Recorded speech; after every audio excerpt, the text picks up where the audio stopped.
హల్లెలూయా. దేవుని నామానికి స్తోత్రాలు. మీ అందరికీ నా వందనాలు తెలియజేస్తున్నాను. ఈ దినం కొరకు దేవుడు సిద్ధపరిచినటువంటి మాటలు, ప్రియ సహోదరి సహోదరుడా, నీ జీవితాన్ని ఇతరుల జీవితాలతో పోల్చుకొని, అయ్యో నేను బలహీనుణ్ణి, నాకు జ్ఞానం లేదు, నాకు తెలివి లేదు, ఏ రీతిగా నా జీవితాన్ని నేను కొనసాగించగలను, ఈ రీతిగా నీ జీవితంలో ఒక ప్రశ్నార్థకంగా నీ జీవితాన్ని కొనసాగిస్తున్నట్లయితే ఈ మాటలు దేవుడు నీ కొరకే మాట్లాడుతున్నారు.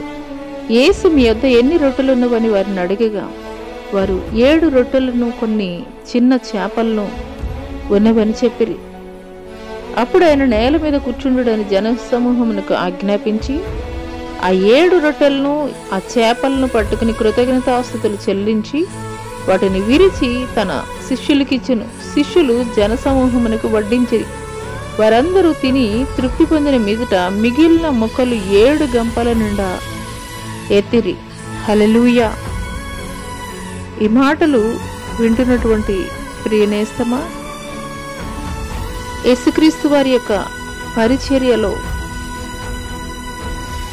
ఆయన మాటలు వినడానికి వచ్చినటువంటి వారికి భోజనం పెట్టు నిమిత్తము వారి శిష్యుల్ని అడిగినప్పుడు వారు చెప్పినటువంటి మాట, మా యొద్ద 7 రొట్టెలు కొన్ని చేపలు మాత్రమే ఉన్నాయని చెప్పారు. వారి యొద్ద ఉన్నటువంటి 7 చేపలు, 7 రొట్టెలు, కొన్ని చిన్న చేపల్ని యేసుక్రీస్తు వారి చేతిలో ఉంచిన మీదట ఆయన కృతజ్ఞతాస్తుతులు చెల్లించి వారికి వడ్డించినప్పుడు 4,000 మంది స్త్రీలు పిల్లలు కాకుండా ఆ యొక్క విందులో పాల్గొన్నటువంటి వారిగా ఉన్నారు. మిగిలినవి 7 గంపలు మిగిలినట్లుగా అయితే గనక లేఖనం తెలియజేయబడుతుంది. ఈ మాటలు వింటున్నటువంటి ప్రియనేస్తమా,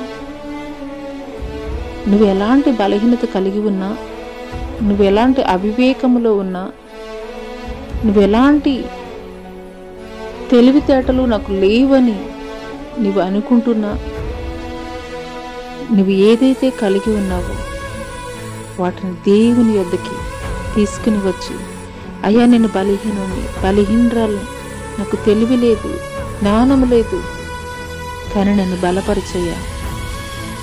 ఈ రీతిగా నువ్వు ప్రార్థించగలిగినట్లయితే ఆనాడు శిష్యులు 7 రొట్టెలు కొన్ని చిన్న చేపలు దేవుని చేతిలో ఉంచినప్పుడు దేవుడు వాటిని ఆశీర్వదించాడు. 4,000 మంది వారు తృప్తిగా తినడానికి కావలసినటువంటి సమృద్ధిని దేవుడు అనుగ్రహించాడు. 7 గంపలు ఇంకా మిగిలగలిగేటువంటి సమృద్ధిని దేవుడు అనుగ్రహించాడు. ఈ మాటలు దేవుడు నా కొరకే మాట్లాడుతున్నారని నీవు విశ్వసించగలిగినట్లయితే నీ యొక్క బలహీనత, నీ యొక్క అజ్ఞానము, అది ఏదైనప్పటికీ నీవు దేవుని చేతిలో, అయ్యా నేను కలిగి ఉన్నది కేవలం ఇది మాత్రమేనయ్యా, నీవు దేవునికి సమర్పించుకోగలిగినట్లయితే దేవుడు నీ యొక్క అసమర్థతని సమర్థతగా మారుస్తాడు. నీ యొక్క బలహీనతల్ని బలముగా మారుస్తాడు.